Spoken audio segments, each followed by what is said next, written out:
Good morning छात्रों। तो मैं फिर से आ गया हूँ एक नया सा चैप्टर लेके जिसका नाम है ट्रिगोनोमेट्री।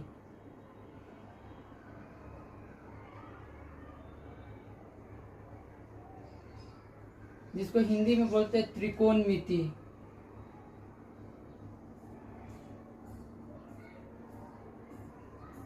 देखो, ये चैप्टर जो है ना बहुत आसान है, एकदम ही हलवा वाला चैप्टर है, लेकिन बच्चों को इसमें बहुत सारा कंफ्यूजन क्रिएट हो जाता है। कारण क्या है कि बेसिक ही पता नहीं रहता है। तो आज हम लोग जस्ट ट्रिगोनोमेट्रिक का हम लोग करने वाले बेसिक फॉर्म। क्या करने वाले हैं? बेसिक्स करने वाले हैं। अगर ये वाला एक बार देख लिया कोई भी बच्चा, छोटा से छोटा, पेट वाला भी, तो उसको भी ये टॉपिक से कभी भी कुछ भी समस्या नहीं रहेगा, मेरा गारंटी है। इसलिए अच्छे से देखो। पहले तो हम वर्ड का पोस्टमार्टम करते हैं। ट्री, अच्छा हिंदी में करते हैं ना। त्रि है, त्रि का मतलब होता है तीन। कोन, कोन का मतलब क्या है? कोन।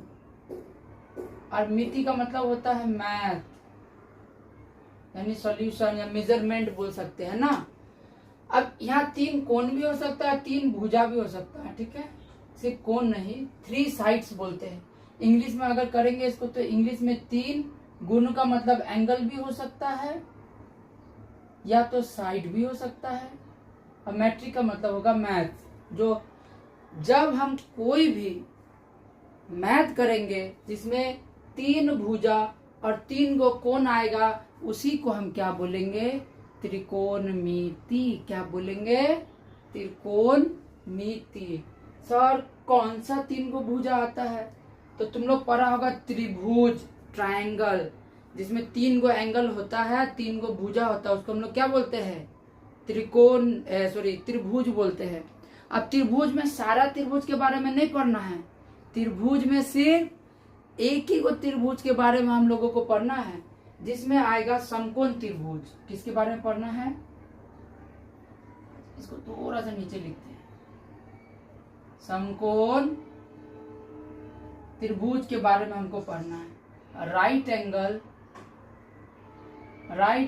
ट्रायंगल, किसके बारे में पढ़ना है? राइट एंगल ट्रायंगल के बारे में ही पढ़ना है। सर ये होता है कैसा? तो ऐसे करके, ऐसे करके, ऐसे करके इस टाइप का जो त्रिभुज बनेगा, मान लेते हैं ये ए, ये बी, ये सी। बी पे 90 डिग्री। अब 90 डिग्री जैसे बनेगा, लोली वाला एंगल का साइन देते हैं, लोली वाला। समझ में आया बात? इस जस्ट लोली का आगे में जो होता है उसको हम लोग कर्ण के नाम से जानते हैं। किसके नाम से? कर्ण, हाइपोटेनस। इंग्लिश में इसको हाइपोटेनस बोलते हैं। शॉर्ट फॉर्म में इसको एच से डिनोट करेंगे। समझ में आया बात? क्लियर? अब ये जो है जिसपे पूरा त्रिभुज बैठा हुआ है, जिसपे जैसे बिल्डिंग के जिसपे बैठा होता है उसको क्या बोलते हैं? बेस बोलते हैं, आधार। तो यहाँ पे भी ये क्या कहलाएगा? आधार ही कहलाएगा। क्या कहलाएगा?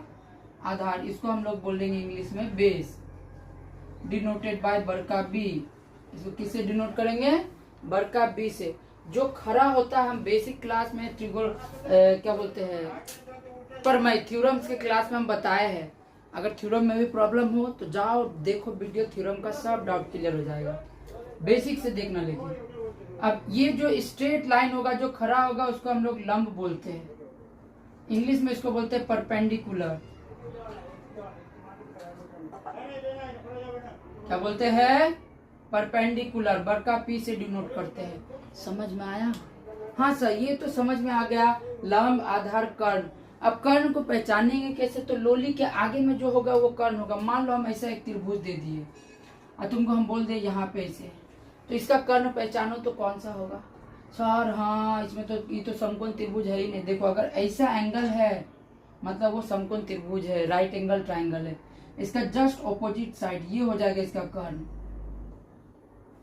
तो कर्ण का पहचानना आ गया कि कर्ण को कैसे पहचानेंगे। हाँ सर, आगे बढ़ी, जल्दी जल्दी। अब यहाँ पे जो चीज बन रहा है, याद है ये भी बताए थे कि जब दो भुजा किसी पॉइंट पे जाके मिलेगा, when two side are intersecting at any point, that point is that the geometry form is called angle. इसी को हम लोग एंगल के नाम से जानते हैं, कोण कहते हैं। क्या बोलते हैं? कोण। अब इसको हम लोग त्रिकोणमिति में थीटा से रिप्रेजेंट करते हैं। बहुत सारी नया वर्ड मिला यहाँ पे। क्या मिला तुमको? थीटा। थीटा एक्चुअली में लैटिन वर्ड है जो ग्रीक का है। इसका मतलब होता है एंगल। सिंपल में इसका मतलब क्या होता है? एंगल। अच्छा, तुम लोग के लिए एक क्वेश्चन कि theta Latin word, Greek word, जितना भी तुम लोग पढ़ रहा होगा मैथ्स में, जो भी टर्म यूज होता है वो सब लैटिन और ग्रीक में ही ज्यादातर क्यों होता है? Do know answer.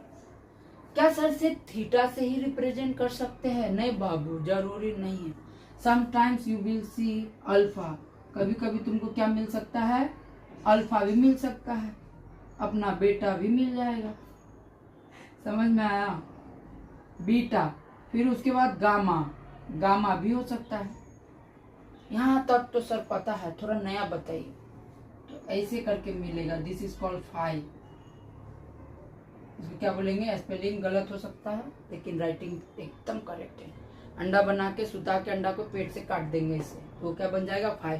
थीटा का ही उल्टा क्या जाए? थीटा ऐसे होगा, गोल करके बीच से पेट कटा होगा, उसको हम लोग क्या बोलेंगे? थीटा। ये हो गया फाई।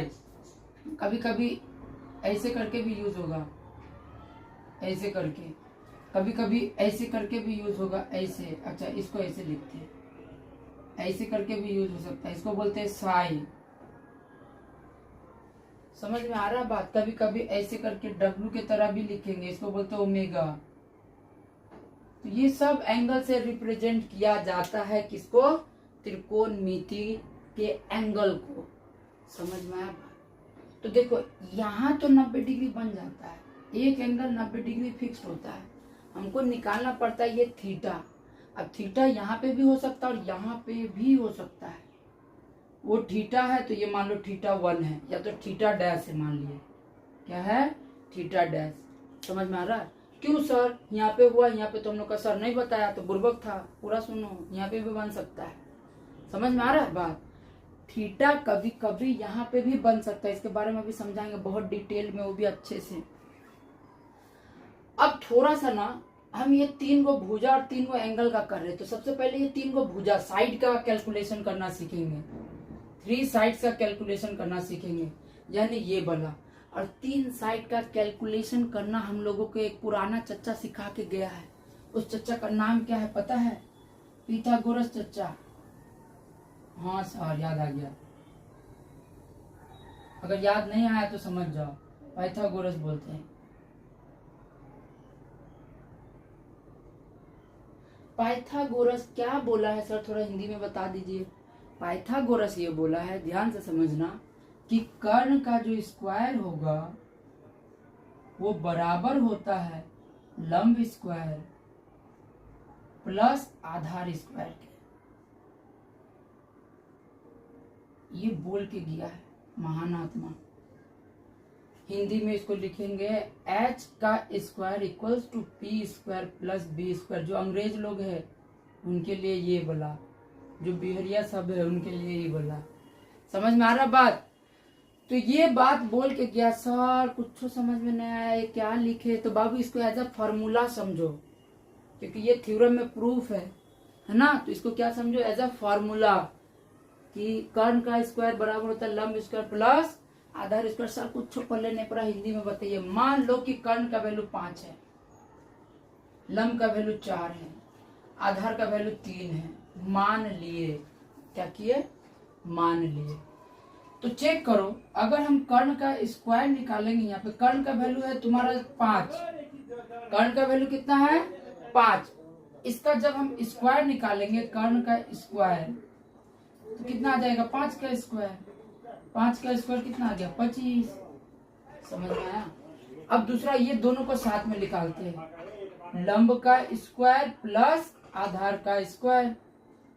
लंब देखो 4 है तो 4 का स्क्वायर, आधार 3 है तो 3 का स्क्वायर, 4 का स्क्वायर 16, 3 का स्क्वायर 9। तो ये आ गया टोटल 25। देखो दोनों का मान क्या आ गया, 25 आ गया। और यही बात तो जो चच्चा है पिथागोरस वो हिंदी में बोल दिया कि कर्ण स्क्वायर का जो मान होगा वो लंब स्क्वायर प्लस आधार स्क्वायर के बराबर होगा। वे कुछ कुछ नंबर्स के लिए ये, ठीक है, बता देंगे बाद में। ये बात बोल के गया कौन, पिथागोरस।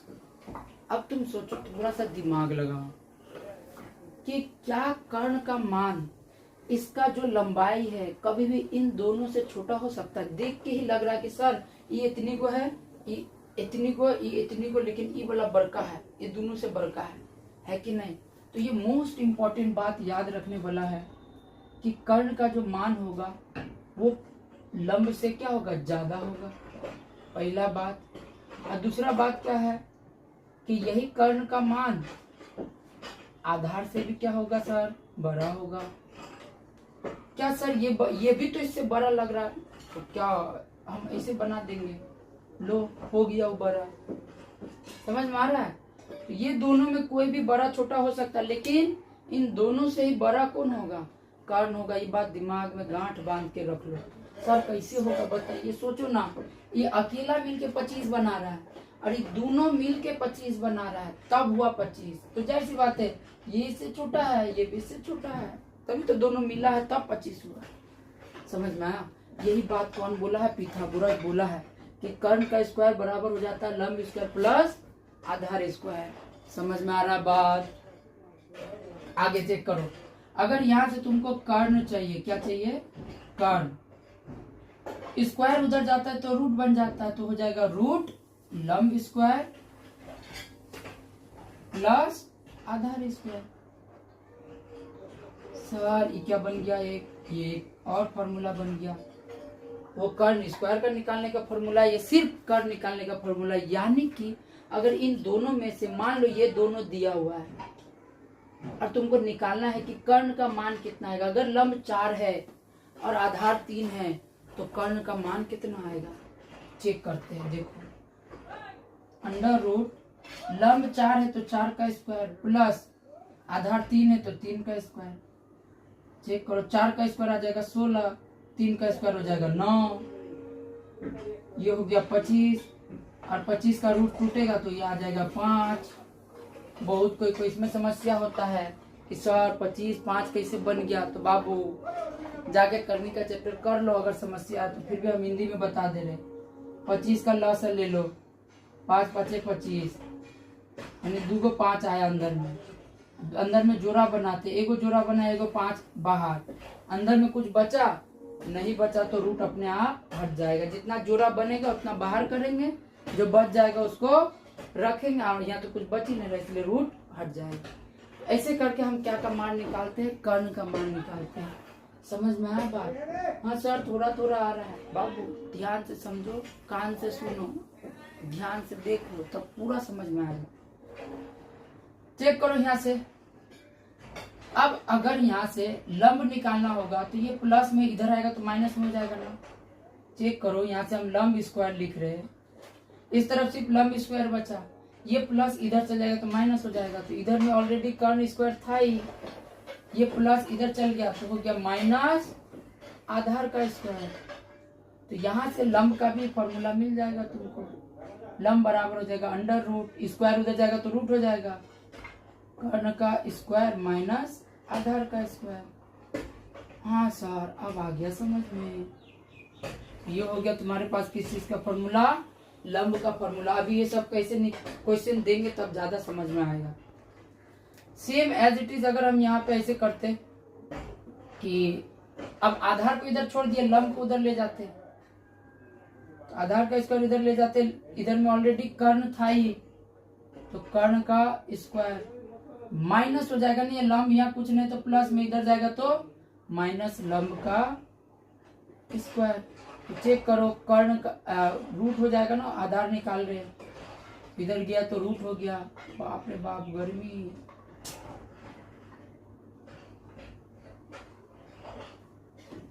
समझ में आया? ये मिल गया तुमको किस चीज का फॉर्मूला, आधार का फॉर्मूला।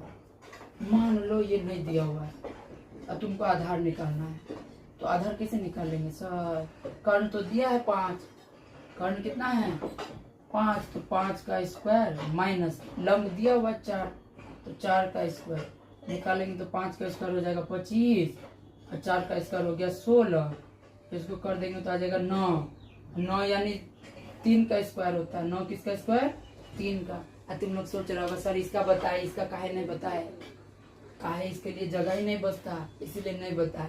ये निकालने में डाउट लग गया तो इसको मिटाओ और ये वाला फॉर्मूला लगाओ। कर्ण का स्क्वायर 5 का स्क्वायर 25 हो जाएगा, 3 का स्क्वायर 9 हो जाएगा, 25 माइनस 9 हो जाएगा 16, 16 विच इज 4 का स्क्वायर। समझ में आया बात। तो देखो ये जस्ट जनरल फॉर्म से फटाफट नोट करो। अभी हम थोड़ा देर में अभी और इसको एलाबोरेट करेंगे जल्दी से।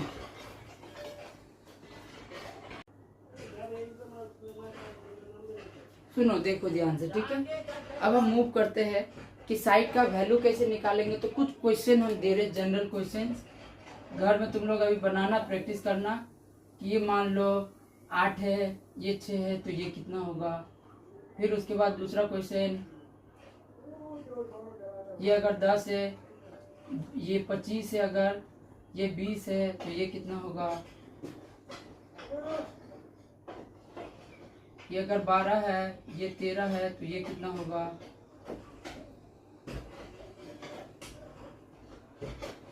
ये अगर तुम्हारा 15 है, ये 25 है तो ये कितना होगा। और लास्ट क्वेश्चन, ये 25, ये मान लो 10 है, ये 8 है तो ये कितना होगा। समझ में आ गया बात। अरे बाप पसीना पसीना हो गया, मैं पानी पानी हो गया। चलो यहाँ तक इसको अभी कर्ण लंब बैठा के निकालो। इसको हम ज्यादा तीरेंगे नहीं, बहुत बच्चा वाला मैथ है। जिसको लगेगा कि सर ये सब भी नहीं बन रहा है तो कमेंट जरूर करो, हम ये सब भी बताएंगे, ठीक है। जिसको जहाँ डाउट होगा एक बार बस कमेंट्स कर दो कि सर हमसे ये भी समझ में नहीं आ रहा, हम अवश्य बताएंगे। बाबा है तुम्हारे साथ बाबू। चलो अब देखो यहाँ पे मेन बात क्या है कि यहाँ पे हम एक ट्रायंगल बनाए थे ए बी सी। यहाँ पे 90 डिग्री था और यहाँ पे था थीटा। अब तुमको हम बताए कि इस थीटा को हम निकाल सकते हैं। अब साइड को तो निकालना समझ में आ गया, अब हमको निकालना सीखना पड़ेगा थीटा को। थीटा यानी एंगल का मान। साइड निकालना तो ऐसे वही लंब कर्ण आधार वाला फॉर्मूला बैठा के निकाल लेंगे। अब थीटा यानी एंगल का मान निकालना सीखना है। एंगल को हम 6 तरीकों से निकाल सकते हैं और 6 तरीकों में आ जाएगा पहला साइन थीटा। हाँ सर अब आए आप लाइन पे। मेरा सर लोग ये पढ़ाया था, मेरा मैम लोग ये पढ़ाया था। तो बाबू हम पूरा डिटेल में करा रहे हैं एकदम बेसिक से। फिर आएगा tan theta, cot theta, sec theta, फिर लास्ट में आ जाएगा कॉसेक थीटा। चलो अब बाबा कहेगा देखो बात सुनो। ये जो 6 को थीटा है, इन 6 को हम लोग बोलते हैं त्रिकोणमितीय अनुपात। क्या बोलते हैं? त्रिकोणमितीय अनुपात के नाम से जानते हैं। ट्रिगोनोमेट्रिक रेशियोज बोलते हैं, ट्रिगोनोमेट्रिक रेशियोज। यानी कोई क्वेश्चन में अगर बोल दिया जाए कि त्रिकोणमितीय अनुपात का मान निकाले, मतलब तुम्हारे दिमाग में टंग करके लगना चाहिए। हम सब पगला बताया था कि त्रिकोणमितीय अनुपात का मतलब वो 6 गो रेशियोज का मान निकालना पड़ेगा, जो sine theta, cos theta, tan theta और ये सब होगा। समझ में आया बात? हाँ सर आगे बढ़िए। तो कुछ कुछ बात याद रखो। साइन थीटा को साइन ऐसे करके भी लिख सकते हैं, कॉस थीटा को कॉसेकेंट थीटा भी बोलते हैं, कॉसेकेंट थीटा भी बोलते हैं, सेक थीटा को सेकेंड थीटा भी बोलते हैं, टेन थीटा को टेंजेंट थीटा भी बोलेंगे, टेंजेंट थीटा। तो सब नाम में कंफ्यूज मत होना। जहाँ पे कॉस मिल जाए, जहाँ पे सेक मिल जाए, जहाँ पे टेन मिल जाए, समझ जाना टेन ही का मान निकालना है। समझ में आया? हाँ सर समझ में आ गया। अगर मान लो थीटा ना दिया रहे तो इसके जगह में अगर साइन सी भी दे देगा तो घबराना मत, या कॉस सी भी दे देगा तो घबराना मत। वो कॉस सी का मतलब ही तो थीटा है। वहां पे थीटा नहीं लिया, कॉस सी ले लिया। कॉस सी ले लिया मतलब सी पे बनने वाला एंगल का मान निकालने बोल रहा है हिंदी में, समझ रहे हो। तो यहाँ तक तो समझ में आ गया कि साइन थीटा को साइन ऐसे भी थीटा भी लिख सकते हैं, कॉस थीटा को कोसेकेंट थीटा, टेन थीटा को टेंजेंट थीटा कोसेकेंट, या तो फिर यहाँ पे सेक थीटा को सेकेंड थीटा भी बोल सकते हैं। समझ में आया बात, कोसेकेंट थीटा कोसेक। अब यहाँ से आगे कि सर ये 6 गो का मतलब क्या होता है, ये 6 गो का ना फॉर्मूला होता है। जो ये 6 गो देखो, ये कोण है, कोण का संबंध साइड से होता है, एंगल का संबंध रिलेशन किससे होगा, साइड से। एंगल किसके साथ रिश्ता बनाएगा, प्यार मोहब्बत वाला, angle love side, angle love side, AS Amarjeet Sahni, दिख रहा है मैथ में मेरा नाम है। सुनो, तो यहाँ पे देखो एंगल का रिलेशन किससे होगा, साइड से होगा। अब कैसे सर, कैसे होगा साइड से, कैसे निकालेंगे, तो देखो तुमको हम एक बहुत सिंपल फॉर्मूला बता रहे हैं। लाल का याद रखो, स्टार्टिंग में देंगे साइन थीटा, फिर कॉस थीटा, फिर टेन थीटा सीक्वेंस, फिर कॉसेक कॉट थीटा, फिर सेक थीटा, फिर लास्ट में आ जाएगा कॉसेक थीटा। चेक करो, साइन थीटा बराबर हो जाएगा लंब बट्टा कर्ण, ल से लंब क से कर्ण। तो साइन थीटा का फॉर्मूला मिल गया, लंब बट्टा कर्ण। समझ में आया बात, हाँ सर आ गया। कॉस थीटा क्या होगा, आधार बट्टा कर्ण, अ से ए से आधार और क से कर्ण। वाह सर बड़ा मजा आ रहा है पढ़ने में, लेकिन मैथ इजी है ना पूरा। देखो टेन थीटा क्या हो जाएगा, लंब बट्टा आधार, टेन थीटा क्या हो गया, लंब बट्टा आधार। बहुत इजी है बउआ सब, देखो अच्छे से। कॉट थीटा क्या हो जाएगा, इसी का उल्टा हो जाएगा, आधार बट्टा लंब। कॉट थीटा क्या हो गया, आधार बट्टा लंब। चेक करो, सेक थीटा क्या हो जाएगा, कर्ण बट्टा आधार। सेक थीटा क्या हो गया, क से कर्ण बट्टा आ से आधार। फिर कॉसेक थीटा क्या हो जाएगा, हाँ सर कर्ण बट्टा लंब होगा, हाँ वेरी गुड, कर्ण बट्टा लंब। तो आई थिंक अब तुम लोगों के समझ में आ चुका है कि फॉर्मूला कैसे आया। हाँ सर पूरा टंच समझ में आ गया, समझ में आ रहा बात।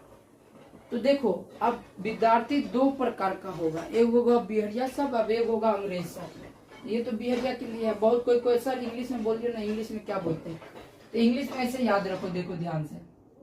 पंडित बद्री प्रसाद हरी हरी बोल, पंडित बद्री प्रसाद हरी हरी बोल, सोना चांदी तौल।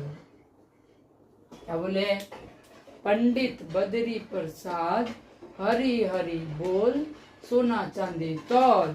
अब देखो सोना से बनेगा साइन थीटा, चांदी से बनेगा कॉस थीटा, इससे बन जाएगा टेन थीटा, बट्टा लगा दो। अब एक चीज बड़ा इंटरेस्टिंग है, देखो साइन थीटा कॉसेक का ऑपोजिट है। देखो ये लंब बट्टा कर्ण है, ये कर्ण बट्टा लंब है, दिख रहा है। कॉस थीटा सेक का ऑपोजिट है, टेन थीटा कॉट का ऑपोजिट है, ऐसे करके ये सब ऑपोजिट है एक दूसरे का। समझ में आ गया बात। तो टेन थीटा किसका opposite, cot, cosec theta sec theta, और ये कॉसेक थीटा। चेक करो sine theta P by H, P by H। और P मतलब परपेंडिकुलर, हिंदी में उसको क्या बोलते हैं, लंब बोलते हैं, और कर्ण को H बोलते हैं, hypotenuse. Cos theta B by H, cos theta B by H, base by hypotenuse. Tan theta P by B, tan theta P by B। Cot theta हो जाएगा B by P, B by P। Sec theta हो जाएगा H by B, क्या हो गया, H by B। Cosec theta हो जाएगा H by P, H by P। क्या समझ में आया बात, पक्का तो, श्योर तो, अच्छा से सोच लो, देख लो अच्छा से एक बार। बड़ा मजेदार चीज है। अगर ये भी समझ में ना आया हो तो जरूर कमेंट करो, सर एक बार और बताइएगा, नहीं आया पल्ले नहीं पड़ा। तो देखो ध्यान से समझ जाओ इस सब को अच्छे से, ठीक है। अब क्वेश्चन कैसे आएगा सर, तो मान लो एक ट्राइंगल दे दिया, इसमें यहाँ पे है मान लो 25, यहाँ पे है 20 और यहाँ पे तुमको निकालना है थीटा का मान। तो थीटा को हम 6 गो तरीका में से कोई से भी निकाल सकते हैं। मान लो साइन थीटा, साइन थीटा बराबर होता है लंब बट्टा कर्ण यानी p/h, लंब बट्टा कर्ण p/h। लंब कितना है, लंब तो दिया ही नहीं हुआ है। हाँ अब मजा आएगा। तो लंब पहले निकालना पड़ेगा। लंब निकालने के लिए p का फॉर्मूला, लंब अभी से पहले जस्ट बताए हैं कि इसका फॉर्मूला होता है h² - b²। कर्ण का स्क्वायर माइनस आधार का स्क्वायर, तो कर्ण दिया हुआ 25, 25 का स्क्वायर माइनस 20 का स्क्वायर, आधार तो 20 है तो 25 का स्क्वायर हो जाएगा 625, 20 का स्क्वायर हो गया 400, माइनस कर देंगे तो 225, 225 कितना का स्क्वायर, 15 का स्क्वायर, यानी p आ गया 15, तो p बैठा देंगे 15 और h है 25, तो यहाँ पे बैठा दिए 25, काट देंगे 3 बार में कटा 5 बार में, यह आ गया 3/5। साइन थीटा का मान कितना आ गया, समझ में आया बात। तो ये एंगल का वैल्यू आ गया। तुम अब तुम्हारे मन में हो रहा होगा कि सर एंगल का मान तो डिग्री में होता है, 10 डिग्री, 20 डिग्री, 30 डिग्री, फिर ये कैसन बात है। तो हम यहाँ रेशियो निकाल रहे हैं, त्रिकोणमितीय अनुपात निकाल रहे हैं, यानी थीटा का अनुपात निकाल रहे हैं। जैसे 3:5 हो गया, समझ में आया बात। यहाँ थीटा का मान नहीं निकाल रहे, यहाँ पे हम इसका अनुपात निकाल रहे हैं, रेशियो निकाल रहे, तो 3:5 आ जाएगा। समझ में आया बात। ऐसे ही करके सब का क्वेश्चन हम लोग करेंगे।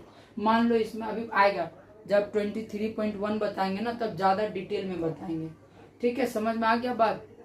तो देखो ये सब क्वेश्चन, ये सब अगर प्रैक्टिस कर लेगा फर्स्ट सेशन में, तब जाके सेकंड वाला टर्म ज्यादा समझ में आएगा। अच्छा एक चीज और बताते हैं, हाँ बड़ा इंटरेस्टिंग है, जो क्वेश्चन करेंगे जब तब काम आएगा। मान लो ये दिया हुआ ऐसे डायग्राम है ABC, अब यहाँ पे अगर थीटा दे दिया रहे तो बताओ लंब क्या होगा और इसका आधार क्या होगा और इसका कर्ण क्या होगा। सर क्या बकवास क्वेश्चन पूछ रहे हैं, ये होगा कर्ण, ये होगा आधार और ये होगा लंब। यस शाबाश, very good, you are very wrong bro, ये चीज गलत है। हाँ फिर अभी तो आप गलत पढ़ाए, नहीं गलत नहीं पढ़ाए, ध्यान से देखो सोचो, किन्हें मिटाए, इन्हें मिटा देते हैं, ध्यान से समझो। बड़ा इंटरेस्टिंग चीज बता रहे हैं कि अगर ऐसे करके रह रहा है, बच्चा सही से रहना, ऐसे करके एंगल बन रहा है, जहां से एंगल बनना शुरू होता है वो होता है उसका बेस, और जहां तक एंगल बना वो होगा उसका कर्ण। अब ये हो जाएगा परपेंडिकुलर, यानी कि अगर हम एंगल यहाँ पे ले रहे हैं ना ऐसे करके, चेक करो ऐसे, तो जहां से शुरू हुआ ये हो जाएगा बेस, ये हो जाएगा उसका परपेंडिकुलर और ये हो जाएगा हाइपोटेनस। सर नहीं आ रहा समझ, फिर से बताइए। तो ये डायग्राम को घुराओ ऐसे करके, ये डायग्राम बस उल्टा है, ये घुरेगा। तो देखो इसको इधर रोटेट करो, ये ऐसे करके, ध्यान देना, ये रोटेट हो गया। ये मान लो ABC है, दिख रहा है, ये रोटेट कर दिया ऐसे, तो A पहुंच गया यहाँ, B पहुंच गया यहाँ और C पहुंच गया यहाँ, दिख रहा है ऐसे करके। यहाँ से बन रहा है, ये बन गया थीटा। अब तो दिख रहा है, ये हो गया क्या बेस, ये हो परपेंडिकुलर, ये हो गया हाइपोटेनस। चेक करो AB क्या था, बेस, AB क्या है बेस, AB क्या है बेस। यहाँ पे हम क्या बोले, BC क्या है परपेंडिकुलर, देखो BC क्या है परपेंडिकुलर और ये हो गया हाइपोटेनस। तो ये काम आएगा जब ये एंगल निकालने बोलेगा, तो परपेंडिकुलर और ये क्या होता है बेस और हाइपोटेनस, परपेंडिकुलर क्या हो जाएगा, अपोजिट हो जाएगा, चेंज हो जाएगा। ये बात कोई नहीं बताता, हम बता दिए बहुत इजी तरीका से। समझ में आया होगा तो 10-15 सेकेंड रिवाइंड करो, देखो जरूर से जरूर। योर बेसिक इज कम्प्लीटेड, हमारा बेसिक हो गया खत्म। अब हम चैप्टर में आगे बढ़ेंगे 23.1 नाउ राइट इट।